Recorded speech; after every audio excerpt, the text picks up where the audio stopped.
Shalom, selamat sore Bapak Ibu semuanya. Selamat datang di ibadah sore hari ini, ibadah Tuban Blessing. Saya ucapkan selamat datang juga untuk Bapak-Bapak dari IPD Kertosono. Mari Bapak Ibu, kita akan sama-sama menikmati hadirat Tuhan di sore hari ini. Dan sebelum sama-sama kita akan menikmati hadirat Tuhan, saya akan mengajak Bapak Ibu Saudara untuk boleh kita akan sambil waktu berdoa terlebih dahulu. Kita akan sama-sama satukan hati untuk memuji dan menyembah Tuhan di sore hari ini. Mari Bapak Ibu kita dalam doa.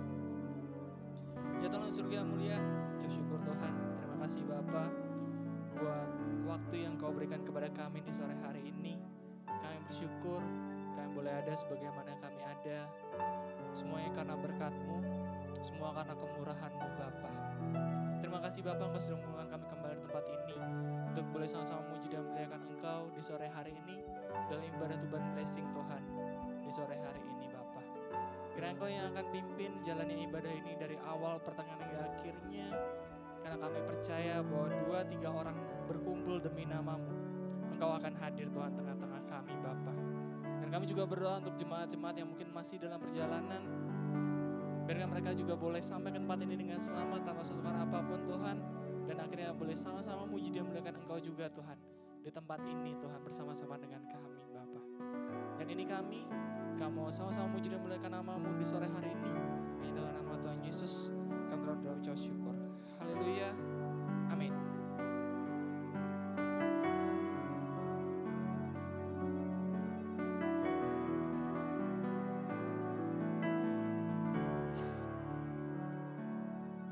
Semua mahkota dunia kan kuletakkan, semua pujian manusia tak kuhiraukan, karena tak ada satu pun yang dapat gantikan. Hanya Kau yang kudus dan hanya Kau terbesar. Kau yang layak, Kau yang layak, Kau yang layak disembah. Kau yang layak, Kau yang layak, Kau yang layak disembah. Kita katakan Kau dekat. Kau dekat dengan semua yang memanggilmu. Betapa besar dan mulianya karya-Mu. Sungguh tak ada satu pun yang dapat gantikan. Kini ku angkat tanganku dan ku berseru. Katakan Kau yang layak, Kau yang layak, Kau yang layak, Kau yang layak disembah. Kau yang layak Tuhan, Kau yang layak, Kau yang layak, Kau yang layak. Sama-sama kita nyatakan sekali lagi, Kau yang layak. Kau yang layak, Kau yang layak, Kau yang layak disembah. Kau yang layak, Kau yang layak, Kau yang layak disembah. Mari Bapak Ibu kita pujikan sekali lagi. Kita katakan semua mahkota dunia, semua mahkota dunia kan kuletakkan. Semua pujian manusia tak kuhiraukan. Karena tak ada satupun yang dapat gantikan. Hanya Kau yang kudus, hanya Kau yang kudus dan hanya Kau terus. Katakan bersama, Kau yang layak, yang layak,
yang layak, Kau yang layak, Kau yang layak disembah. Bapak Ibu saya yang katakan, Kau yang layak, Kau yang layak.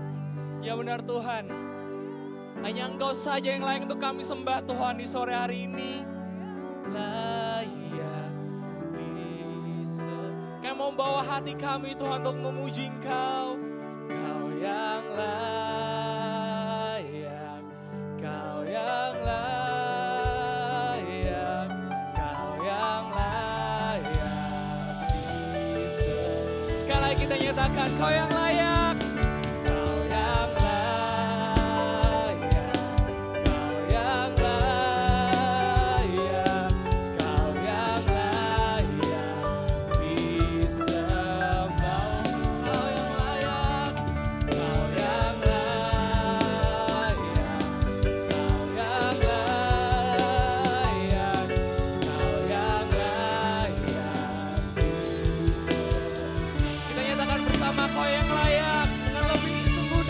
Bapak Ibu, Kau yang layak,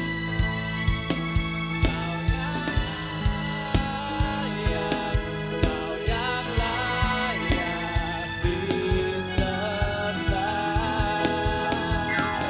Kau yang layak, Kau yang layak, Kau yang layak disembah. Sekali lagi kita nyatakan, Kau yang layak Tuhan, yang layak, Kau yang layak, Kau yang layak disembah. Haleluya, Kau yang layak, Kau yang layak, Kau yang layak disembah. Kau yang layak disembah Tuhan, Kau yang layak disembah. Kau yang layak disembah, Kau yang layak disembah.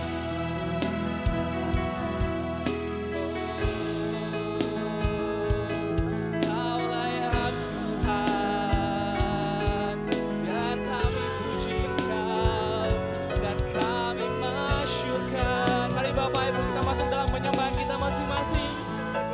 Oh, Kau Yesus kami, Kau Raja kami, berkata, biar segala pujian kami arahkan padamu, sebab Kau yang layak, sebab Kau layak. Ini hati kami serahkan, sebab Kau Yesus layak terima pujian. Oh Tuhan, kami bersyukur buat kebaikan-Mu. Sebab Kau layak dipuji dan Kau layak untuk kami sembah. Dan ini hatiku, kami arahkan padamu. Tiada yang lain Tuhan, tiada yang lain, hanya Kau Yesus, Tuhan kami. Ya ini kami Tuhan, kami tahu Bapa, bahwa hanya Engkau-lah pribadi yang layak untuk kami puji, bahwa hanya Engkau-lah pribadi yang layak untuk kami sembah Tuhan di sore hari ini. Karena kami tahu bahwa Engkau adalah Raja kami, dan Engkau adalah pribadi yang bertata dalam kehidupan kami Tuhan. Dan ini kami Tuhan, kami mau naikkan pujian kami lebih lagi Tuhan di sore hari ini, karena Engkau adalah pribadi yang layak dipuji.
semesta.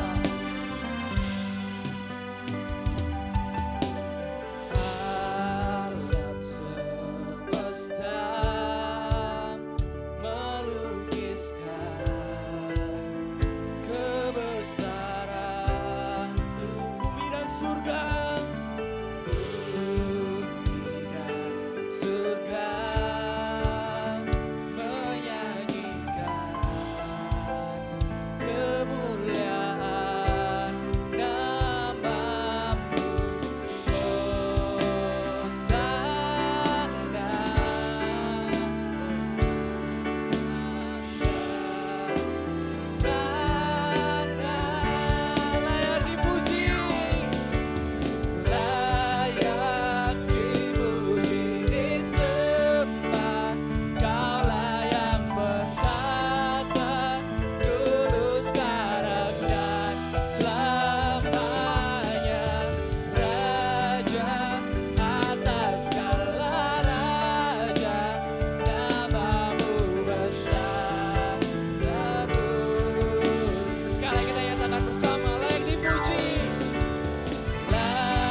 Bapak Ibu, kita mungkin berdiri bersama. Kita akan katakan, alam semesta melukiskan kebesaran Tuhan. Bumi dan surga, bumi dan surga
atas segala raja, raja atas segala raja, namamu besar terpuji. Sekali lagi kita nyatakan, layak dipuji, layak dipuji disembah, Kaulah yang bertata, dulu sekarang dan selamanya.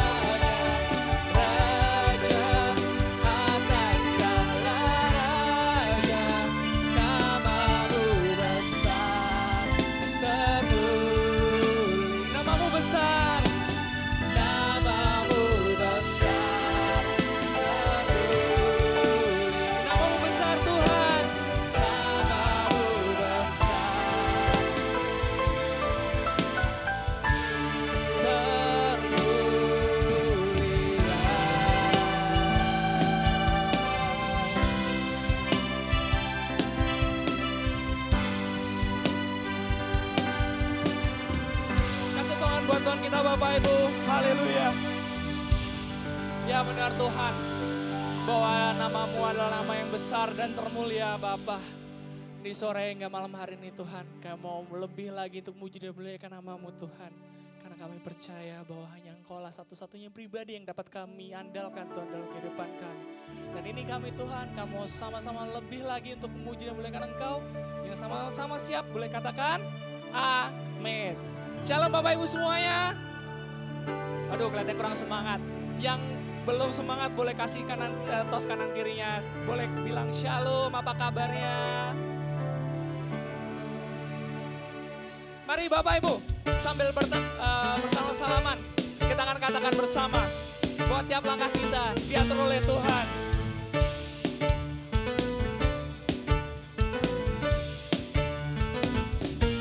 Langkahku diatur oleh Tuhan dan tangan kasih-Nya memimpinku.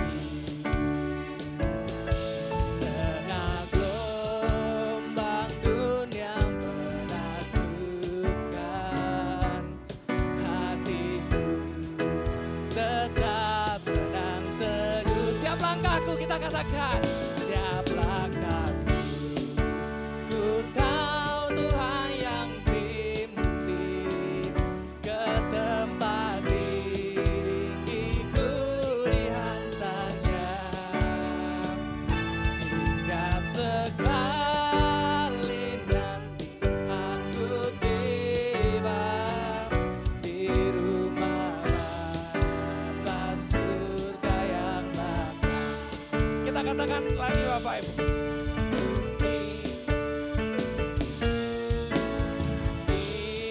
Imanku mulai goyah dan bila jalanku hampir sisa, ku pandang Tuhanku menebus dosa, ku teguh sebab Dia dekat. Tiap langkahku, tiap langkahku, ku tahu Tuhan yang pimpin ke tempat tinggiku dihantarnya, hingga sekali nanti aku tiba di rumah Bapa surga yang bakal. Mari Bapak Ibu bisa yang katakan ya, tiap langkahku.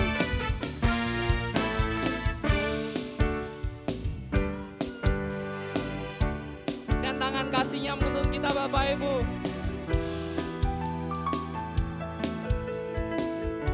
Ya.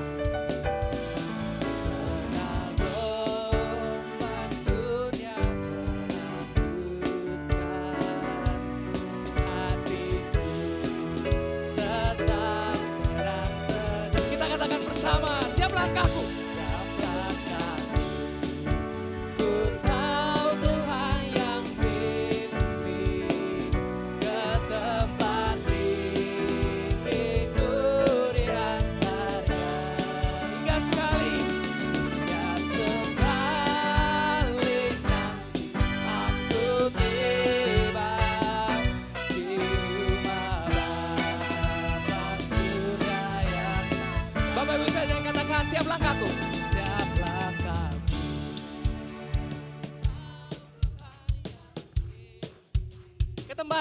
ke tempat tinggi, hingga sekali nanti aku tiba di rumah Bapa surga yang bakal. Sekali lagi kita katakan ya Bapak Ibu, tiap langkahku, ku tahu Tuhan yang pimpin ke tempat tinggiku dihantarnya,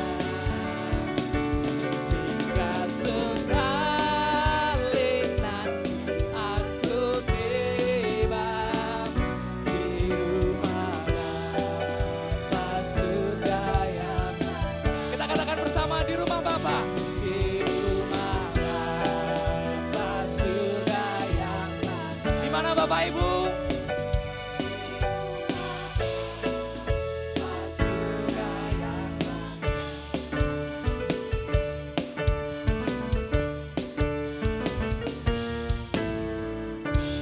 Bapak Ibu. Siapa yang percaya kalau tiap langkah kita diatur oleh Tuhan? Yang percaya boleh kasih tos kanan kiri sambil bilang, tiap langkahmu diatur oleh Tuhan Bapak Ibu. Ayo. Mari Bapak Ibu, kita akan katakan bahwa Allah sanggup melakukan segala perkara.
Sekali lagi ya Bapak Ibu.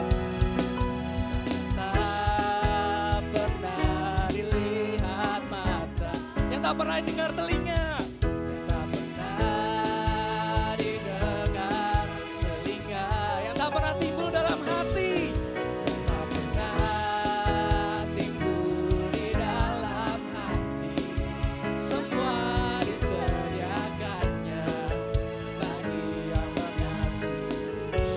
Katakan bersama, Allah sanggup melakukan perkara-perkara tuluskan dan selamanya kuasanya dan berubah.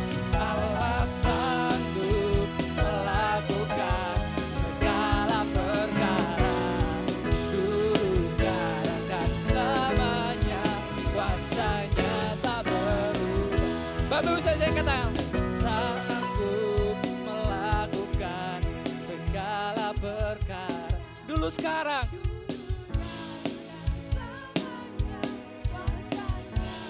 Allah sanggup.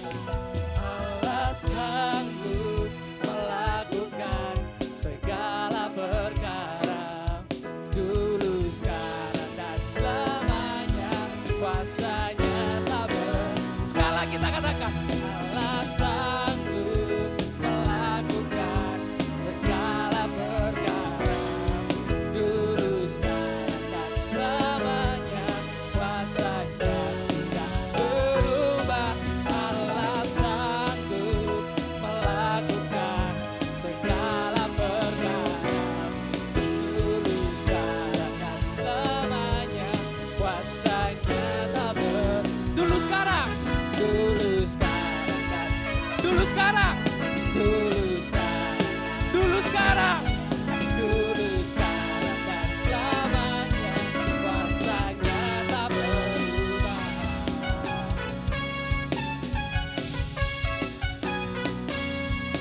Kasih tangan buat Tuhan kita Bapak Ibu. Haleluya. Kita percaya kalau kuasa Tuhan kita gak berubah dari dulu, sekarang, ya selamanya. Yang percaya boleh kasih tepuk tangan yang lebih lagi dong Bapak Ibu. Boleh bilang, Tuhan kita dahsyat. Sekali lagi, Tuhan kita dahsyat. Ayo kita katakan, hatiku percaya.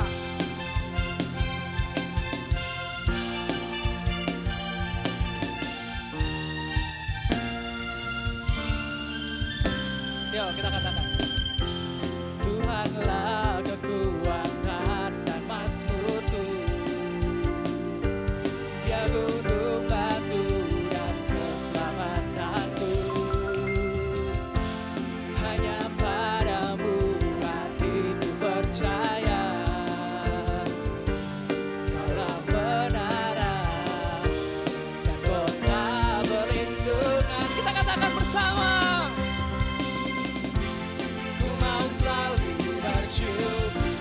sebab cintamu padaku takkan pernah berubah. Hatiku percaya walau bumi bergoncang, gunung-gunung beranjak, namun kasih setiamu tak pergi dariku.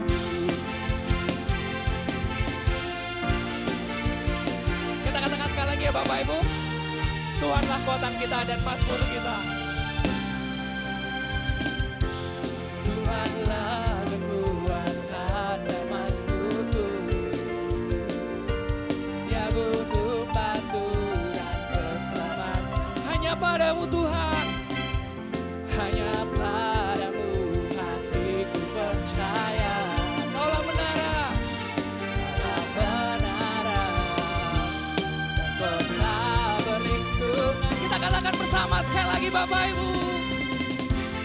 Ku mau selalu bersyukur sebab cintamu padaku takkan pernah berubah.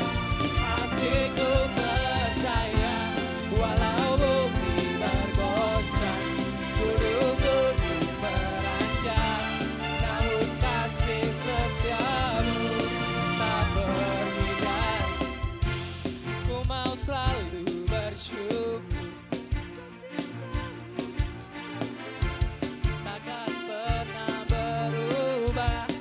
Hatiku walau gunung beranjak, gunung-gunung beranjak, namun kasih setiamu tak pergi dariku.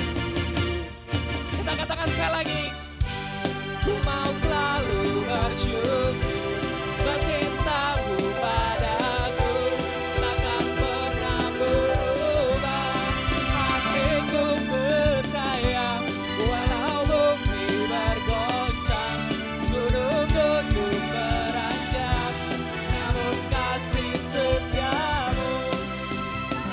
Sekali lagi kita katakan, ku mau selalu bersyukur sebab cintamu padaku takkan pernah berubah. Hatiku percaya walau bumi bergoncang, gunung-gunung beranjak, namun kasih setiamu tak pergi.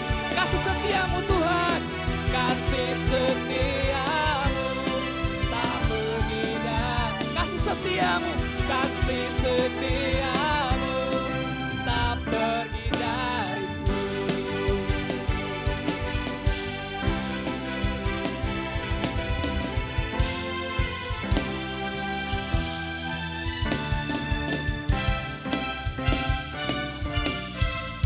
Haleluya Bapak Ibu. Puji Tuhan. Semuanya percaya kalau Tuhan kita dahsyat Bapak Ibu. Tuhan kita bisa diandalkan Bapak Ibu. Yang percaya boleh duduk kembali Bapak Ibu, silakan.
sungguh ku bersyukur.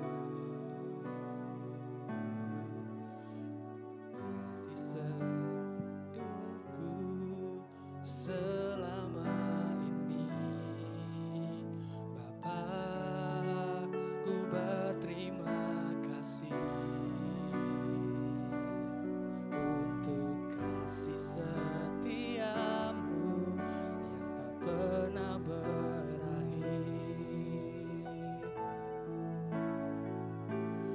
Aku ada hari ini karena Tuhan baik dan teramat baik bagiku. Semua yang ku alami bersamamu ku lewati, indahnya kasih Tuhan seperti pelangi. Sehabis hujan, kita katakan bersama Bapak Ibu, Tuhan sungguh ku bersyukur. Tuhan sungguh ku bersyukur. Kasih hidupku selama ini, Bapa, ku berterima kasih untuk kasih setiamu yang tak pernah berakhir. Aku ada hari ini karena Tuhan baik dan teramat baik bagiku. Semua yang ku alami, semua yang ku alami bersamamu ku lewati, indahnya kasih Tuhan seperti pelangi. Sehabis hujan, kita katakan bersama, ku ada hari ini. Aku ada hari ini karena Tuhan baik dan teramat baik bagiku. Semua yang ku alami, semua yang ku alami bersamamu ku lewati, indahnya kasih Tuhan seperti pelangi. Sehabis hujan. Mari Bapak Ibu kita pujikan lagu ini dari awal. Kita katakan, Tuhan sungguh ku bersyukur. Tuhan sungguh ku bersyukur. Kau menyertai hidupku selama ini. Kau menyertai hidupku selama ini. Bapakku berterima kasih. Bapakku berterima kasih buat kasih setiamu, buat kasih setiamu yang tak pernah berakhir. Aku ada hari ini Tuhan, aku ada hari ini karena Tuhan baik dan teramat baik bagiku. Semua yang ku alami, semua yang ku alami bersamamu ku lewati, indahnya kasih Tuhan seperti pelangi. Ku ada hari ini karena Tuhan baik dan teramat baik bagiku. Semua yang ku alami, semua yang ku alami bersamamu ku lewati, indahnya kasih Tuhan seperti pelangi. Sehabis hujan. Mari Bapak Ibu sebelum mendengarkan firman, saya undang untuk berdiri Bapak Ibu.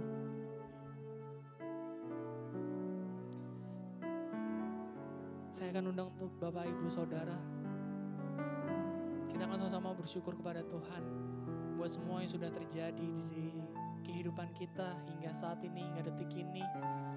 Entah itu hal yang mungkin besar buat kehidupan kita dan berpengaruh, ataupun juga mungkin hal kecil yang mungkin Tuhan taruh selama hari ini atau mungkin seminggu ke belakang, Bapak Ibu. Mari Bapak Ibu, saya undang untuk merenung sebentar selama 1 menit. Kita akan ambil waktu sendiri untuk bersama dengan Tuhan dan ambil saat teduh bersama. Dan mari Bapak Ibu, kita akan ambil waktu sebentar untuk bersyukur kepada Tuhan.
Bapak Ibu saja yang katakan dengan iman, Bapak Ibu, kita katakan, aku ada hari ini.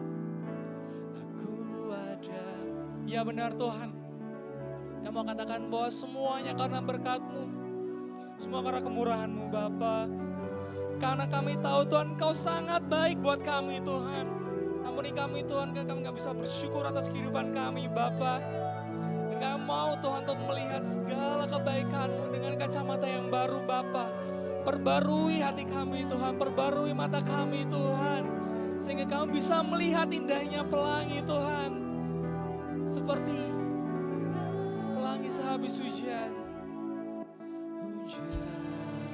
Kita katakan bersama, aku ada hari ini. Aku ada hari ini karena Tuhan baik dan teramat baik bagiku. Semua yang ku alami, semua yang ku alami bersamamu ku lewati. Indahnya kasih Tuhan seperti pelangi sehabis hujan. Kita katakan dengan iman sekali lagi Bapak Ibu, aku ada hari ini. Aku ada hari ini karena Tuhan baik dan teramat baik bagiku. Semua yang ku alami Tuhan, semua yang ku alami bersamamu ku lewati. Indahnya kasih Tuhan seperti pelangi sehabis hujan. Sekali lagi kita katakan, aku ada. Kepada Bapak Laksono Adi, saya persilakan.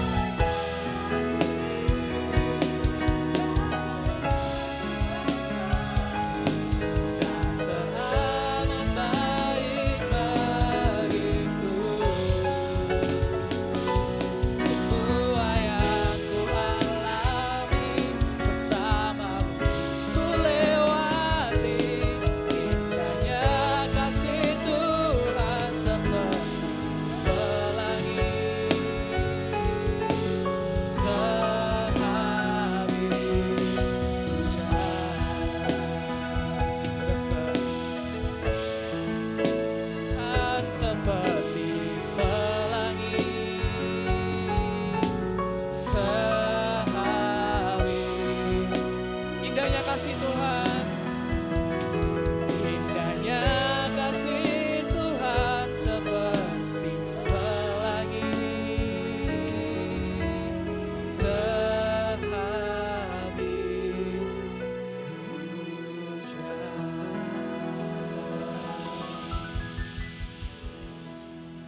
Terpujilah namamu ya Tuhan Yesus. Kami sungguh mengucap syukur untuk kesempatan yang indah pada sore malam hari ini ya Tuhan. Engkau Allah yang sudah menyertai kami. Di dalam kami boleh memuji dan memuliakan namamu. Di dalam kami juga menikmati puji-pujian yang dipersembahkan oleh hamba-hambamu ya Tuhan yang dari Kertosono. Kami sungguh mengucap syukur untuk semuanya ini. Bapak kami saat ini kami mau ambil bagian yang terbaik dan kami boleh duduk di dekat kaki-Mu dan untuk mendengarkan firman-Mu. Mari Tuhan berbicaralah bagi kami semuanya di tempat ini dan boleh kami ini Tuhan menjadi pelaku-pelaku firman-Mu. Engkau yang memberkati kami semuanya, baik yang memberitakan maupun yang menerimanya, semua diberkati oleh Engkau. Dalam nama Tuhan Yesus Kristus, haleluya, amin. Silakan duduk, shalom. Iya, puji Tuhan. Bapak Ibu Saudara sekalian, untuk kesekian kalinya ya kami ada di tempat ini. Ya kemarin setelah ditabiskannya Bapak Pendeta Gigi ya untuk menjadi gembala di tempat ini. Ya, Bapak Ibu Saudara sekalian, saya sungguh mengucap syukur untuk kesempatan yang indah saat ini. Kalau kami ada saat ini sebagaimana kami ada itu semuanya karena kasih-Nya Tuhan. Ya, Bapak Ibu Saudara sekalian juga yang dari Kertosono ya benar ya? Iya, Kertosono GBDI Kertosono. Ya, mungkin saya baru ketemu kali ini ya. Nah, saya memperkenalkan juga ya berarti ya. Ya, nama saya BDM DRH Laksono Adi Pratikno. Ya, karena ada DRH-nya itu berarti saya dan istri saya itu memang bergelutnya di bidang hewan ya. Kami praktek dokter hewan di Surabaya. Nah, oleh karena itu juga kami berkenalan dengan Ibu Susan dengan Pak Gigi itu dan kami sampai di sini. Itu sudah mulai sekian tahun yang lalu ya. 13 tahun yang lalu. Ya puji Tuhan itu bukan suatu yang bukan suatu yang kebetulan, tetapi memang Tuhan yang memang sudah menyuruh kami juga ada di tempat ini. Ya, Bapak Ibu saudara sekalian, demikian ya. Saya melayani di gereja GBI di GBI Blessing Center di Surabaya. Ya. Hari ini kita akan membahas masalah belas kasihan yang menembus batas. Bapak Ibu Saudara sekalian, di tengah-tengah dunia yang sekarang ini tambah maju di dunia medsos ya. Ya mau nggak mau yang namanya medsos ini kan berhubungan dengan ya kamera ya, dengan ya orang yang sering flexing itu ya, yang pamer-pamer. Sekarang kok ada yang mulai nggak boleh terlalu flexing katanya ya. Katanya Jaksa Agung kalau nggak salah ya. Karena apa? Kelihatan nanti kalau hasil korupsinya itu jadi kelihatan ya Bapak Ibu Saudara sekalian ya. Lu bayangin loh Bapak Ibu Saudara sekalian. Ada namanya tas itu ya, tas Hermes ya mungkin ya. Itu sekali enteng itu sama dengan enteng rumah loh Bapak Ibu sekalian. Karena harganya itu bisa 500 atau bisa sampai 1 M. Ya jadi ya rumah di bawah gitu. Ya, Bapak Ibu Saudara sekalian, ada yang kebablasan ya. Jadi namanya jadi apatisme sosial ya. Jadi orang itu terlalu mementingkan yang namanya konten ya. Karena sekarang ini kan begitu orang itu kan harus punya pengikut yang banyak gitu ya. Terus kan bisa dilihat berapa view yang lihat gitu ya. Nah, kalau saya belum punya ya konten-konten yang nggak pernah bikin ya. Mungkin karena agak zaman old ya. Jadi bukan zamannya anak-anak muda Gen Z sekarang ini ya.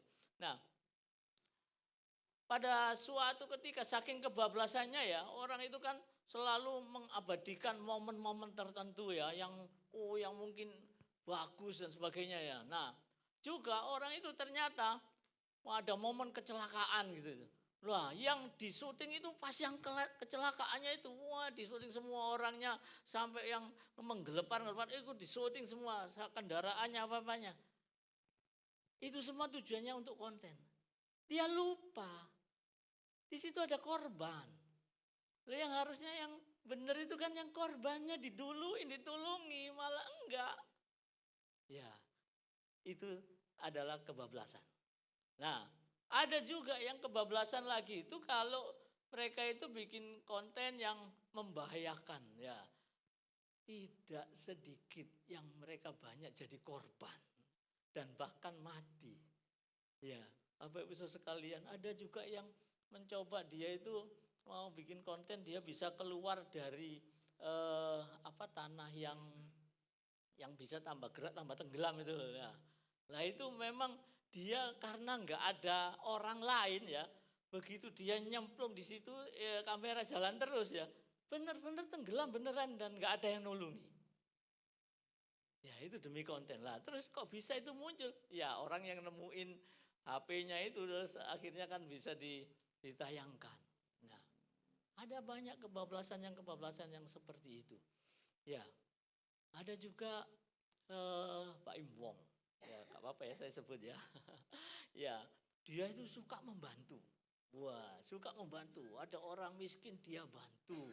Ya, wah terus kan di video ya, nah, bahwa dia itu orang baik, ya, membantu gitu ya.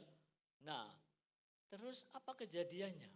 Pada saat karena dia kan sudah terkenal, ya, dia mungkin kan begitu banyak videonya yang beredar itu kan dia kan dapat uang banyak.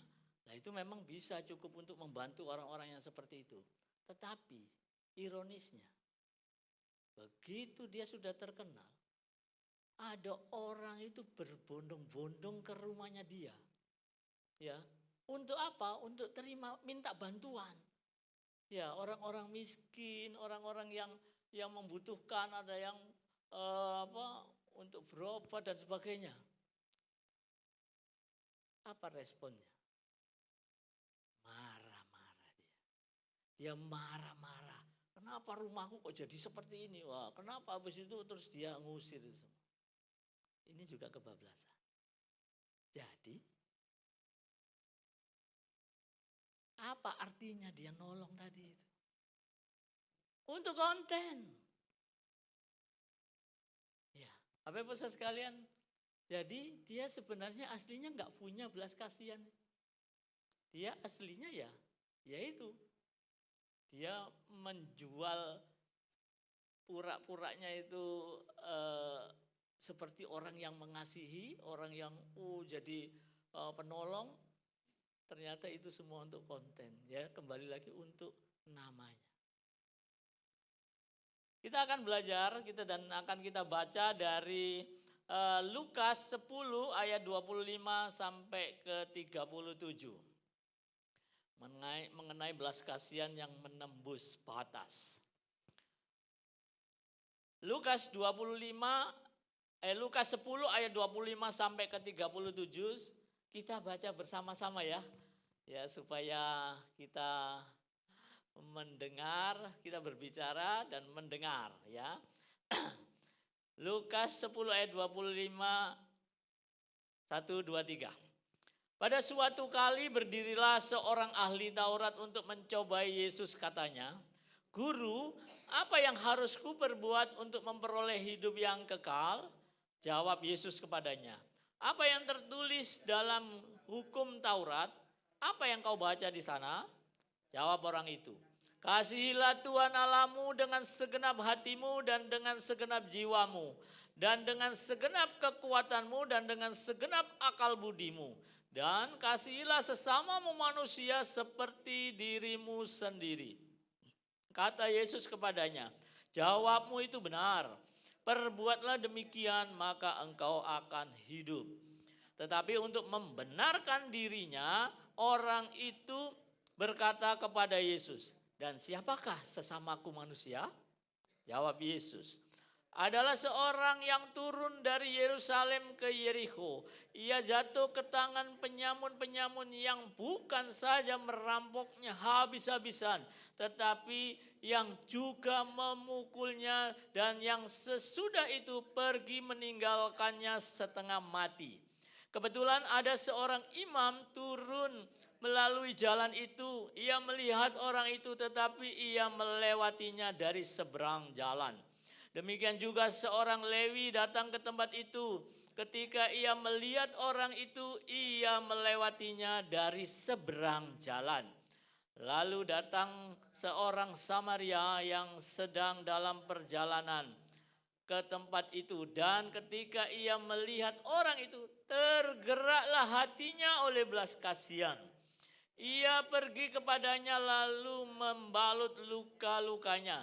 Sesudah ia menyiraminya dengan minyak dan anggur, kemudian ia menaikkan orang itu ke atas keledai tunggangannya sendiri lalu membawanya ke tempat penginapan dan merawatnya. Keesokan harinya ia menyerahkan 2 dinar kepada pemilik penginapan itu, katanya, rawatlah dia dan jika kau belanjakan lebih dari ini, aku akan menggantinya waktu aku kembali. Siapakah di antara ketiga orang ini menurut pendapatmu adalah sesama manusia dari orang yang jatuh ke tangan penyamun itu? Jawab orang itu, orang yang telah menunjukkan belas kasihan kepadanya. Kata Yesus kepadanya, pergilah dan perbuatlah demikian. Amin. Ya, puji Tuhan. Bapak Ibu Saudara sekalian, ini Tuhan Yesus berbicara di dalam perumpamaan ya. Dimulainya seperti apa? Karena di sana ada percakapan Tuhan Yesus bersama orang ahli Taurat ya. Ahli Taurat ini ya, dia mencobai Yesus. Ya, kalau sudah ada kata-kata mencobai, loh di mana Pak kok bisa tahu itu mencobai? Di sini tertulis ya di Alkitab ya. Jadi mencobai Yesus ya. Pertanyaannya apa, guru, apa yang harus kuperbuat untuk memperoleh hidup yang kekal? Nah, Bapak Ibu Saudara sekalian, kalau kita lihat ya, yang namanya ahli Taurat itu kan dia ahli kitab. Ya, terlebih kitab Musa ya, dan juga kitab Perjanjian Lama ya, kitab Musa dan juga kitab nabi-nabi. Nah, orang ini paham betul. Ya, kalau untuk memperoleh hidup yang kekal ya, ini kan mau mencobai Yesus kan, dia dikenal itu sebagai Yesus sebagai guru. Makanya di situ dikatakan, ditanyain juga, guru, apa yang harus kuperbuat untuk memperoleh hidup yang kekal? Hidup yang kekal itu hidup yang mana? Hidup yang nanti. Ya, kekal selama-lamanya di surga. Nah, kalau dia berusaha ini bukan sekedar mencari jawaban, tetapi dia sedang mencoba, ngetes. Ya, benar enggak Yesus bisa menjawab ini ya? Nah, Tuhan Yesus itu di dalam menjawab itu dia balikkan. Nah, kalau begitu apa yang tertulis di dalam hukum Taurat? Apa yang kamu baca? Nah, kalau ini orang ini langsung tahu persis. Di sana dikatakan dia menjawab, kasihilah Tuhan Allahmu dengan segenap hatimu dan dengan segenap jiwamu dan dengan segenap kekuatanmu dan dengan segenap akal budimu, dan kasihilah sesamamu manusia seperti dirimu sendiri. Loh, kalau orang yang belum pernah baca ya Bapak Ibu Saudara sekalian, ini kan seperti yang diajarkan Tuhan Yesus. Betul. Tuhan Yesus memang datang itu untuk mengajarkan kasih ini. Dan kasih ini sudah tertulis di dalam hukum Taurat. Ya, di dalam Imamat 19 ayat 18 dan juga di dalam Ulangan 6 ayat 5. Ini disarikan menjadi 2 hukum kasih. Ya. Nah, karena sudah tahu ya. Nah, Tuhan Yesus kan tinggal jawab. Ya, jawabmu itu benar. perbuatlah demikian maka engkau akan hidup. Ya, Bapak Ibu Saudara sekalian, karena tadi itu sudah dalam tanda kutip dia mau mencobai, nah dia juga ngeles lagi nih. Ya, kalau yang namanya ahli Taurat itu kan berarti ngerti kitab. Ya, ahli karena sudah ahli dan bahkan itu tadi aja apal. Ya, kalau dia ngambil dari bilangan itu apal dan juga ngambil dari imamat juga dia apal. Nah, tapi apakah dengan hafal itu dia melakukan? Tuhan Yesus kan langsung jawab, jawabmu itu benar. Perbuatlah demikian maka engkau akan hidup. Bapak Ibu Saudara sekalian, percaya enggak? Ahli Taurat ini sudah melakukan hukum tadi itu? Belum, karena dia memang ahli, tetapi ahli di dalam pengertian apa yang tertulis, tetapi dia tidak melakukan. Itulah orang-orang ahli hukum Taurat. Ya, nah untuk membenarkan dirinya, katanya kan kalau yang namanya ahli itu kan berarti apa yang sudah tahu ya, tahu semuanya ya. Nah, tetapi dia tidak melakukan. Nah, untuk membenarkan dirinya, nah, dia mau mencoba ngeles lagi. Ya, yang di ayat 29, dan siapakah sesamaku manusia? Nah, ini kan artinya dia mau mencoba menghindar. Wah, kan selama ini dia kan sebagai pemimpin agama, dia mungkin duduknya pasti di depan. Ya, dia mengerti firman, ya, mengerti semua yang tertulis di kitab Perjanjian Lama. Ya, tetapi kalau sudah dibilang perbuatlah demikian, nah, alasannya apa? Kalau gitu siapa dong sesamaku? Nah, dari sini kita baru memulai.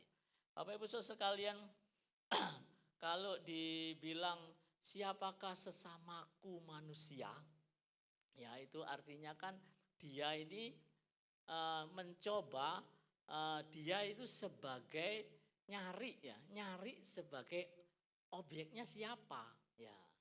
Kan kalau tadi itu kan disuruh melakukan perbuatlah demikian. Nah, kalau perbuatlah demikian artinya harus ada objeknya.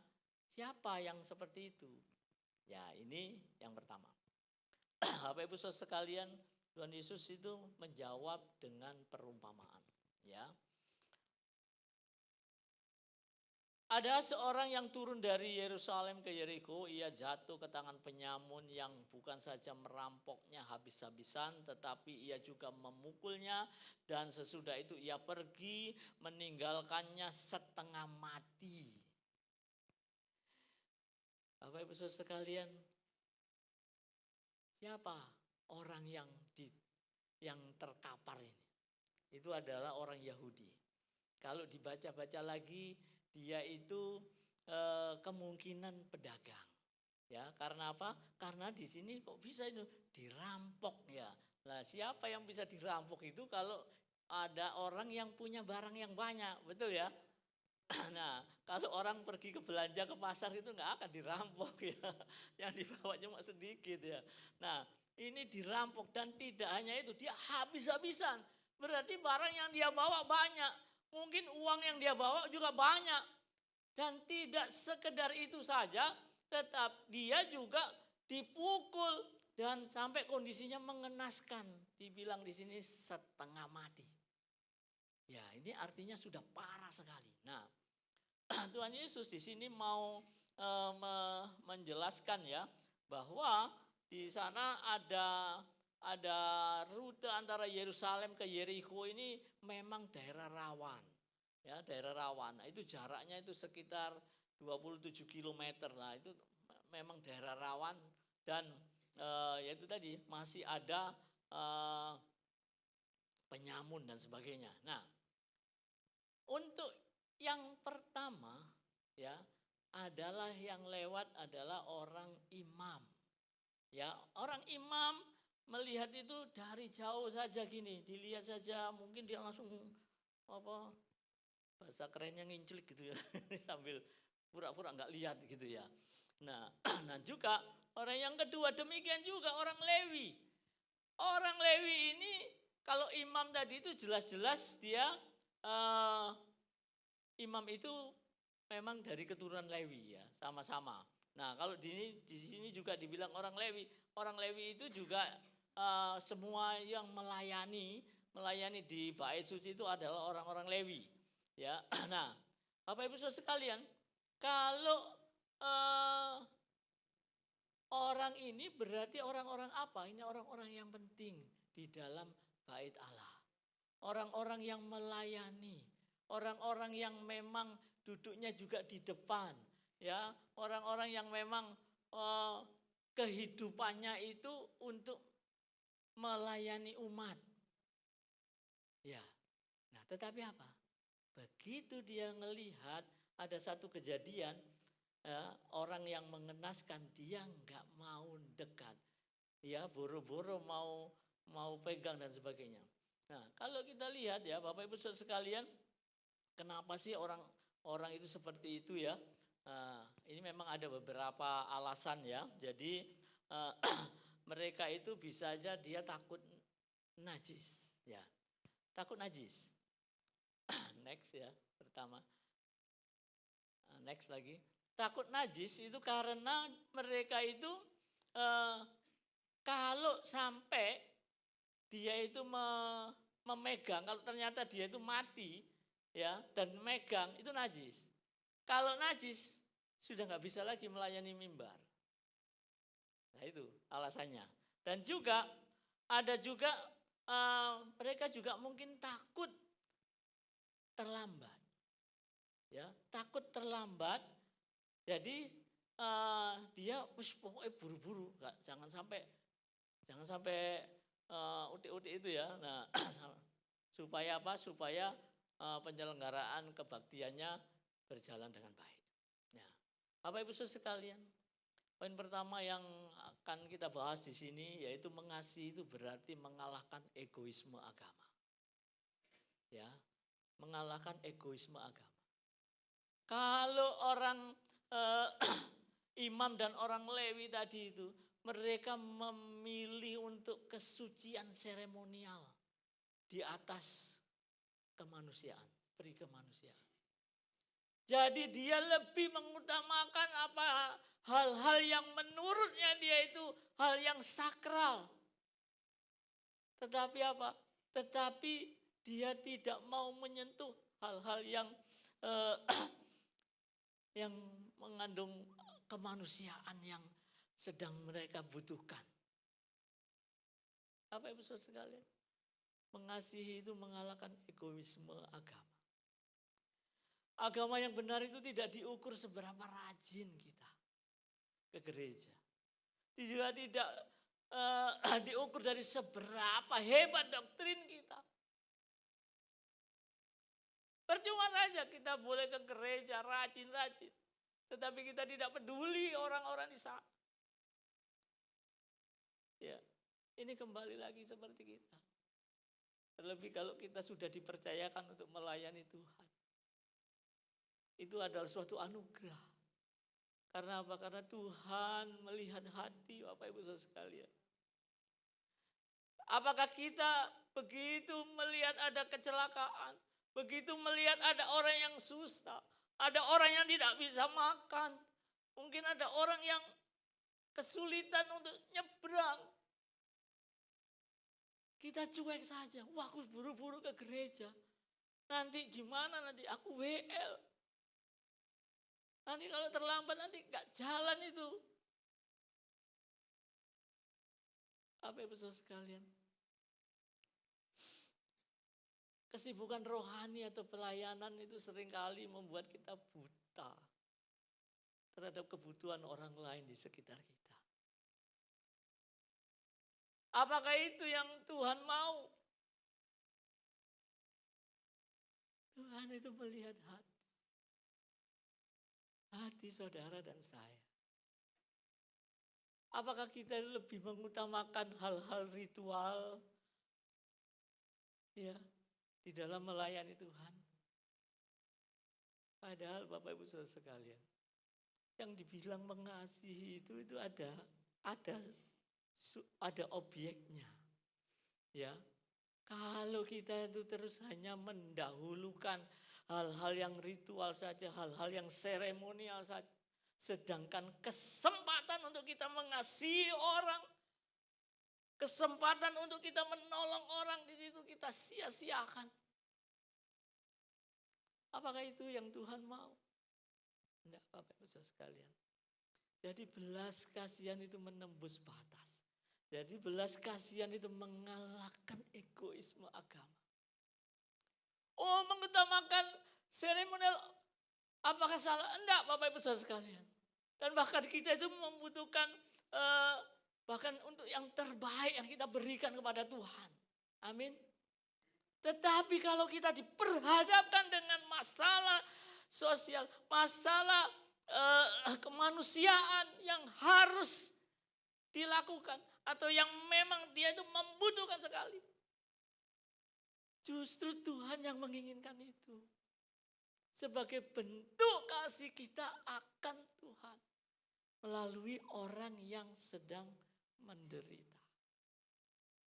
Yang pertama, ya, belas kasihan yang menembus batas.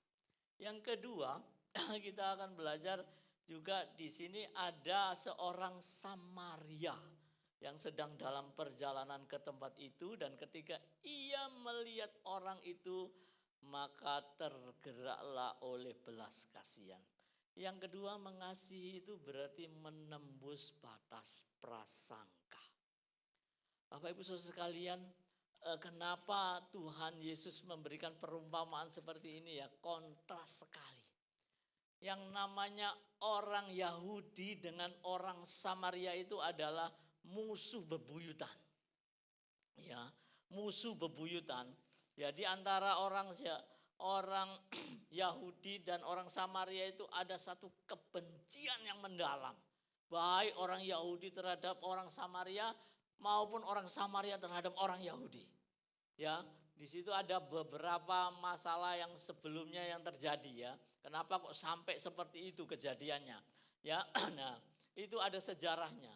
Sejarah secara politis ya, dan juga ada pernikahan campur di sana. Secara politis itu yang namanya Samaria itu dulunya itu adalah ibu kota Israel Utara. Israel itu terbagi ya, Israel Utara sama Israel Selatan. Dan Israel Utara ini ibu kotanya Samaria. Jadi asalnya juga orang Israel juga, orang Yahudi juga. Ya. Tetapi pada suatu saat mereka ini Samaria ini dikuasai atau ditaklukkan oleh orang Asyur. Ya, sehingga di sana orang yang aslinya orang Yahudi itu sudah pada keluar. Terus orang Asyur banyak memasukkan pendatang-pendatang baru ke sana. Nah, karena penduduk asli Yahudinya sedikit dan juga mereka itu jadi banyak yang tinggal itu dari orang-orang yang lain, suku-suku bangsa yang kafir ya, terlibatlah mereka menjadi pernikahan campuran. Nah, keturunannya mereka ini sedikit orang Yahudi dan juga banyak orang yang dari kafir ini, keturunannya ini disebut orang Samaria. Nah, berarti apa? Ini gak asli kalau menurut orang Yahudi. Makanya ini mereka punya musuh bebuyutan, jadi musuh. Nah, itu yang pertama. Ada juga pada suatu saat itu orang Yahudi itu menolak bantuannya orang Samaria di dalam pembangunan bait suci. Nah, begitu ditolak, ini marah ini orang Samaria ini ya. Begitu marah dia sabotase. Dia sabotase terhadap pembangunan tersebut. Nah, itu yang kedua. Yang ketiga, ada juga namanya skisma keagamaan. Nah, skisma keagamaan saat itu orang Yahudi itu kan menyembahnya, pusat penyembahannya itu di Yerusalem. Nah, orang Samaria bikin sendiri. Ya, orang Samaria bikin sendiri, dia membangun bait sucinya sendiri di Gunung Gerizim. Ya, kalau dari sini kan jadinya beda kan, berarti orang Yahudi itu secara umum mereka itu menyembahnya di Yerusalem ya, tetapi kalau ini bikin sendiri di Gerizim. Dan juga orang Samaria ini kitabnya itu maunya hanya 5 kitab Musa saja. Kitab Pentatok ya, Kejadian, Keluaran, Bilangan, Ulangan, Imamat. Ya, Imamat, Ulangan ya. Hanya 5 saja. Terus yang mana? Kitab Nabi-Nabi? Enggak mau mereka. Nah itu, jadi makanya di sini bilang ini berbeda. Jadi ngomong agamanya berarti beda ini. Nah itu yang ketiga. Yang keempat itu pada zaman Tuhan Yesus ya, mereka ini juga ada diskriminasi. Ya, orang Yahudi itu menganggap tanah Samaria itu najis. Ya, najis. Karena apa? Karena itu tadi, ini kan dulunya orang-orangnya itu orang-orang orang Samaria itu orang campuran, ya, nggak asli. Terus dia itu juga pernah menolak pembangunan bait suci, dan juga secara ini dia nggak mau menerimanya hanya 5 kitab Musa saja, dan juga dibilang tanahnya itu najis. Nah, kok isu tanahnya najis ya? Itu kalau mereka itu ya, misalnya kalau orang-orang Yahudi dalam perjalanan dari Galilea ke Yudea itu harusnya melewati tanah Samaria. Nah, mereka nggak mau lewat itu karena apa? Najis tadi itu. Sehingga apa? Dia lewat muter dulu ya, muter ke seberang sungai Yordan. Jadi untuk menghindari tanah Samaria. Nah, terus yang namanya Samaria ya itu sebenarnya kalau bagi orang Yahudi, kata Samaria itu sendiri itu sebenarnya buat makian. Ya, makian. Jadi ngomong Samaria. Nah, gitu. Nah, itu artinya apa? Wis maki kalau orang yang dibilang orang Samaria itu orang yang jelek tadi itu ya, orang yang enggak sederajat dengan mereka, dan itu sebagai makian. Dan juga hinaan yang tertinggi. Mungkin menghujat apa Samaria. Wah, misalkan gitu ya. Nah, sudah, dan bahkan sampai parahnya itu ya, kalau sampai mereka itu terlibat ada jamuan makan gitu ya bersama, itu yang namanya piringnya itu atau wadahnya makan enggak mau mereka. Apa ya sudah misalnya dipakai oleh orang Samaria, enggak mau dipakai oleh orang Yahudi. Sampai segitunya. Ya. Nah, kalau yang namanya sampai segitunya itu berarti mendarah daging yang namanya permusuhan, mendarah daging yang namanya mereka nggak bisa diubah hatinya ya, sama-sama. Nah, Bapak Ibu Saudara sekalian, Tuhan Yesus pakai perumpamaan antara orang Yahudi dengan orang Samaria ini, dan dilalahnya yang menolong, yang tergerak hatinya itu orang Samaria. Tadi yang luka-luka, yang mengenaskan ini orang Yahudi. Sedangkan pemimpin-pemimpin agama Yahudi cuek. Dan orang Samaria yang notabene musuhnya atau orang yang dihina-hinakan, dia yang tergerak hatinya untuk menolong. Ya, Bapak Ibu Saudara sekalian, ya, belas kasihan kerajaan Allah itu tidak mengenal paspor, tidak mengenal agama, tidak mengenal suku, tidak mengenal warna kulit. Kasih sejati itu meruntuhkan tembok-tembok prasangka. Orang Samaria ini tadi tidak berpikir panjang. Dia digerakkan hatinya ya oleh belas kasihan. Dia langsung menolong orang ini. Tanpa melihat, oh ini orang Yahudi, ini musuhku. Oh ini orang yang suka jelek-jelekin suku saya. Oh ini yang suka jelek-jelekin agama saya, dianggap enggak benar dan sebagainya. Enggak semua itu. Iya. melakukannya karena digerakkan oleh belas kasihan. Sekarang tinggal kita, Bapak Ibu Saudara sekalian. Siapakah orang Samaria atau musuh dalam hidup kita hari ini yang enggan kita tolong?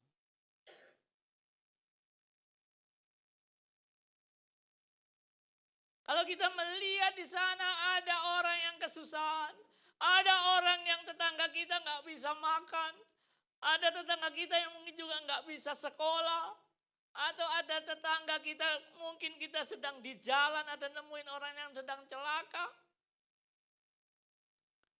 Apakah kita masih oh itu bukan suku saya, oh itu warna kulitnya nggak sama, dia hitam aku putih, oh itu bukan kelompok saya, itu orang luar.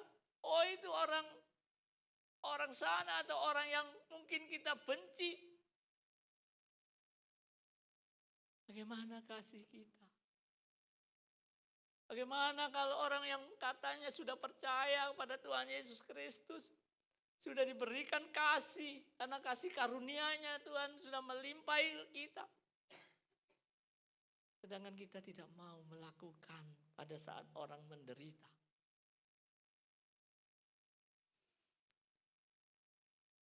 Itu yang kedua. Mengasihi itu menembus batas prasangka.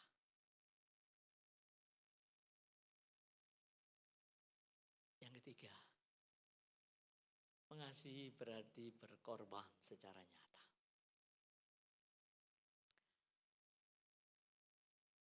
Ayat yang ke-34 sampai ke-35 di sana dikatakan, ia pergi kepadanya lalu membalut lukanya. Sesudah itu ia menyirami dengan minyak dan anggur. Bapak Ibu Saudara sekalian, karena orang Samaria tadi itu digerakkan hatinya oleh belas kasihan, dia langsung bertindak. Dia hampiri orang itu. Dia langsung rawat lukanya. Dia kasih minyak. Dia kasih anggur. Ini dalam rangka obat ya Bapak Ibu Saudara sekalian. Bukan berarti lukanya langsung dikasih anggur. Anggur itu mengandung alkohol. Dia bisa untuk mencuci kalau ada kuman-kuman dan sebagainya ya. Dan juga minyak itu membuat enak ya. Kalau yang bengkak-bengkak itu kalau di minyak itu jadi enak. Jadi lancar peredaran darahnya. Nah ini dia lakukan Bapak Ibu Saudara sekalian. Tidak sekedar itu. Dia terus menaikkan orang itu ke keledainya. Bapak Ibu Saudara sekalian, keledai itu bisa ditunggangi hanya satu orang. Betul ya? Ya satu orang. Nah itu dia sendiri. Nah berarti kalau orang ini dinaikkan dengan keledai kepada keledainya, berarti dia yang jalan kaki, dia tuntun. Terus kemana? Dia juga akan bawa orang itu ke tempat penginapan dan merawatnya. Itu secara waktu dan kenyamanan dia itu ambil resiko. Tadi itu kan di situ adalah daerah yang rawan. Ya kalau nanti itu dia itu menolong orang lain, apa enggak punya potensi untuk dirampok juga ada. Ya karena daerah rawan dan juga dia kalau menolong itu kan berarti ada waktu. Ya kalau kebetulan ada penyamun lewat, dia pasti juga akan dirampok. Ya itu secara waktu dan secara kenyamanan dia itu kenyamanannya dia itu dia berikan ya kepada orang yang sedang dalam penderitaan tadi, yang sekarat tadi itu. Ya, terus yang harusnya dia enak-enak naik keledai, yang naik keledai itu adalah orang yang dia tolong dan dia sendiri jalan kaki. Dan terus dia juga secara finansial dia mengeluarkan biaya untuk penginapan. Ya, di sana dia mengeluarkan 2 dinar. 2 dinar itu adalah upah 1 dinar itu upah 1 hari kerja. Kalau 2 dinar berarti upah 2 hari kerja. Dan tidak hanya sekedar itu, dia juga secara finansial menjamin ya, menjamin kalau sampai ada yang dibelanjakan, dan di sini dia minta kepada pemilik penginapan itu ya, rawatlah dia dan jika kau belanjakan lebih dari ini, aku akan menggantinya waktu aku kembali. Artinya apa? Dia memastikan, dia memberikan janji, dia memberikan menjamin kalau nanti itu uangnya kurang, nanti saya akan kasih pada saat saya kembali. Ya, Bapak Ibu Saudara sekalian, pada suatu saat ya, salam saya itu bekerja ya, saya bekerja itu mengunjungi pasien-pasien ya. Nah, itu ada satu kecelakaan.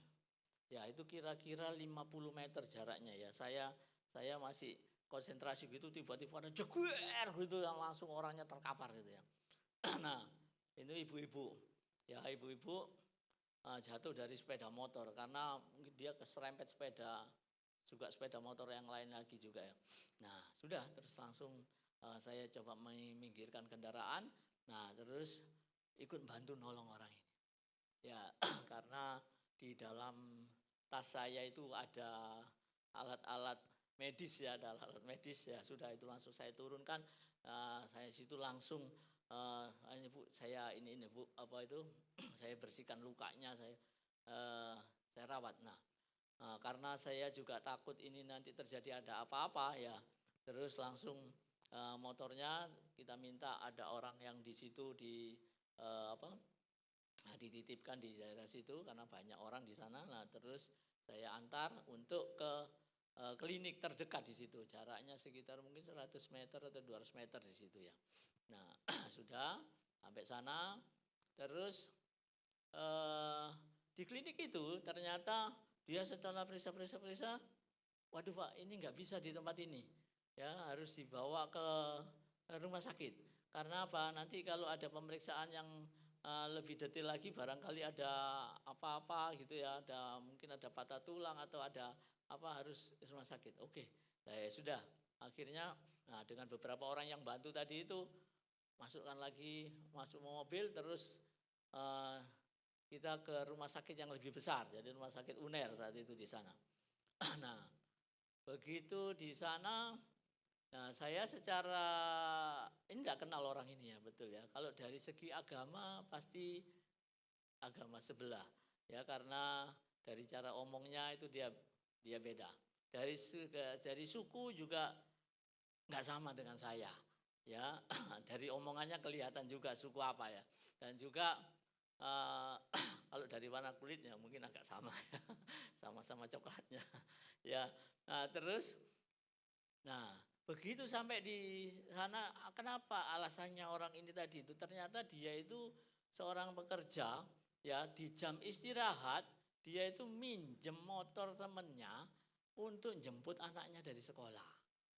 Wah, ini ya mungkin dia buru-buru, mungkin apa, atau mungkin konsentrasinya kurang, atau mungkin dia mikirin utang, ya bisa aja ya Bapak Ibu sekalian ya.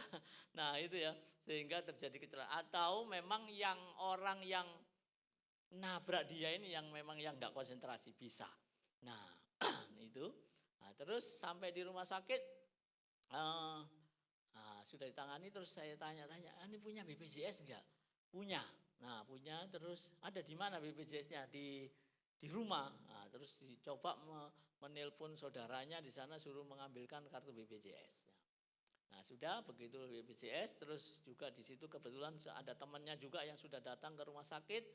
Nah, sudah, terus saya sudah ditangani, terus saya bantu orang itu dengan sedikit uang ya, yang walaupun BPJS kan mungkin ada buat operasional yang lain dan sebagainya.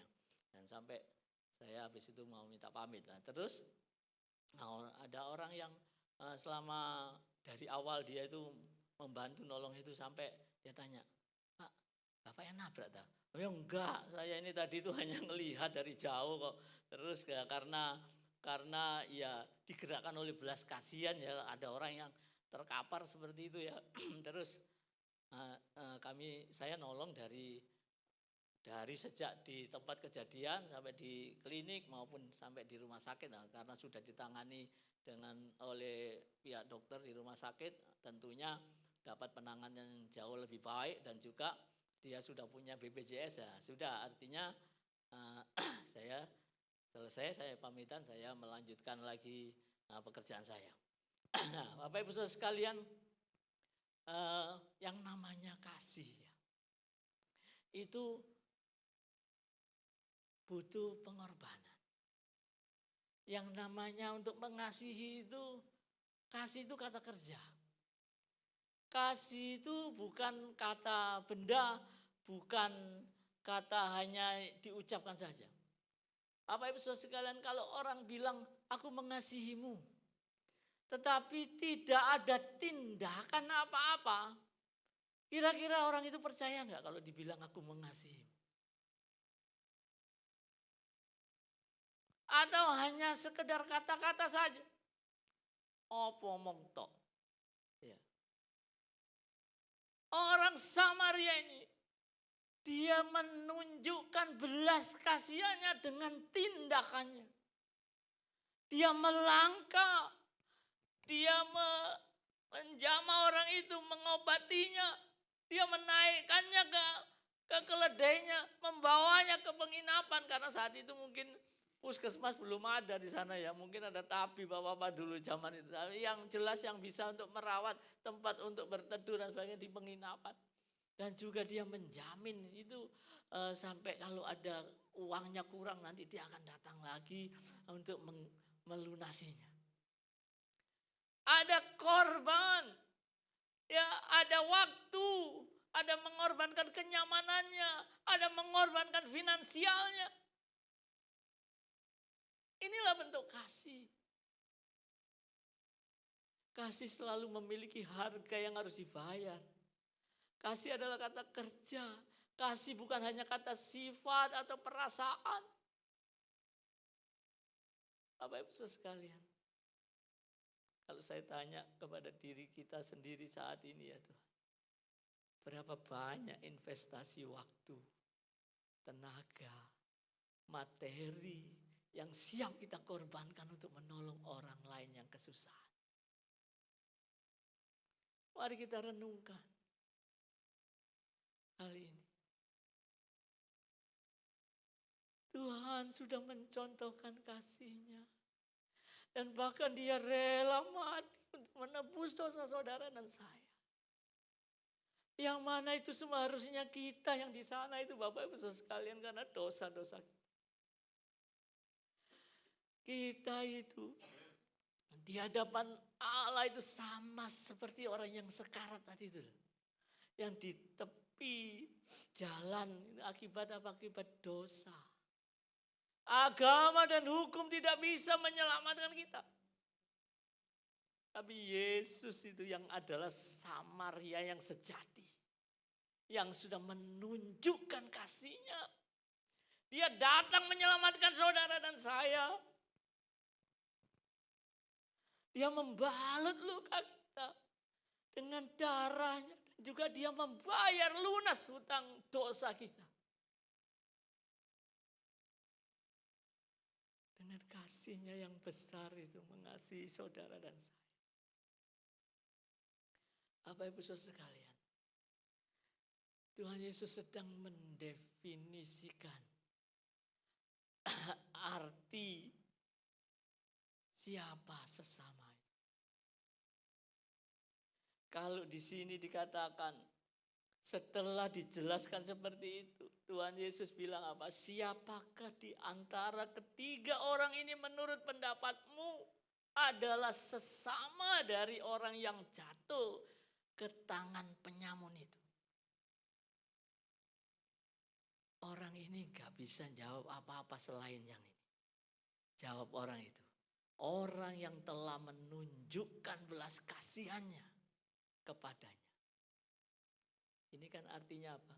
Kalau umpan dikasih itu sudah jelek. Berarti orang ini ngerti. Kalau gitu pergilah dan perbuatlah demikian.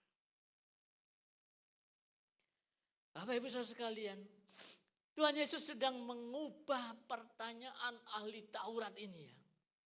Kalau yang sebelumnya sibuk mencari kalau gitu siapa yang layak menjadi sesamaku. Itu artinya apa? Mencari objek.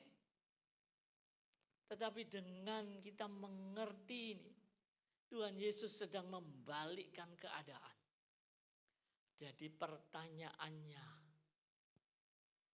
bagaimana aku bisa menjadi sesama bagi yang menderita? Subjek. Jadi kita tidak perlu cari-cari sesamaku itu siapa, orang yang menderita siapa. Tetapi Tuhan Yesus itu oleh kasih-Nya itu yang sudah menyelamatkan saudara dan saya. Mau menunjukkan kita adalah subjek itu. Kita adalah sesama dari orang yang menderita. Setiap orang yang percaya kepada Tuhan Yesus Kristus itu yang sudah mendapatkan kasih karunia-Nya. Karena apa? Karena kita ini sebenarnya tidak layak untuk menerima kasih karunia Tuhan. Kita tidak layak untuk menerima hidup yang kekal nanti selama-lamanya di surga itu. Dengan segala macam perbuatan apapun itu. Walaupun kalian semua itu, kita semua itu rajin ke gereja, rajin melayani. Kalau itu hanya perbuatan saja, ataupun hanya sekedar kata-kata saja, ataupun hanya ini untuk melayani kesenanganku saja. Enggak ada artinya apa-apa buat Tuhan. Ya. Apalagi kalau kita melayani terus kita tidak peduli orang lain. Terus kasihnya itu pada siapa? Kan Tuhan tadi sudah bilang kalau mengasihi itu kasihlah Tuhan Allahmu dengan segenap jiwamu, dengan segenap akal budimu, ya dengan segenap kekuatanmu, ya mengasihi Allah. Oke. Bukti mengasihi Allah itu siapa? Mengasihi saudara. Mengasihi sesama tadi itu. Dan kita adalah subjeknya. Tidak mengenal itu waktu, tidak mengenal itu suku, tidak mengenal itu agama apa, tidak mengenal rasnya apa. Kita mengasihi semuanya. Yang Tuhan lihat itu hati saudara dan saya. Bapak Ibu Saudara sekalian, kalau kita ini orang yang sudah percaya sama Tuhan Yesus Kristus dan sudah diberikan, dilimpahi dengan kasih, lakukan. Pergilah, perbuatlah demikian.